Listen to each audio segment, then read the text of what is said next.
आसिफ जरदारी शहंशाह corruption 50 crore से लेके 1 अरब की जनाब ऑप्शन दे रहे हैं।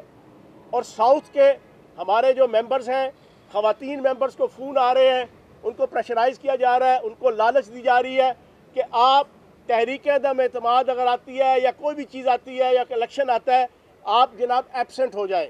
तो मैं पूरी पाकिस्तानी कौम के सामने रखूँगा कि रस्सी जल गई पर बल नहीं गया। अभी भी ये PDM, अभी भी ये शहंशाह करप्शन आसिफ जरदारी, अभी भी सुल्तान मजबूर शहबाज शरीफ और अभी भी सुल्तान मफरूर नवाज शरीफ और इनके चेले चांटे पाकिस्तान की सियासत को गंदा और गलीज कर रहे हैं अपनी इस किस्म की डर्टी पॉलिटिक्स के ज़रिए से। लेकिन ये इसमें भी नाकाम होंगे। तो पूरी सिचुएशन मैंने आपके सामने रख दी।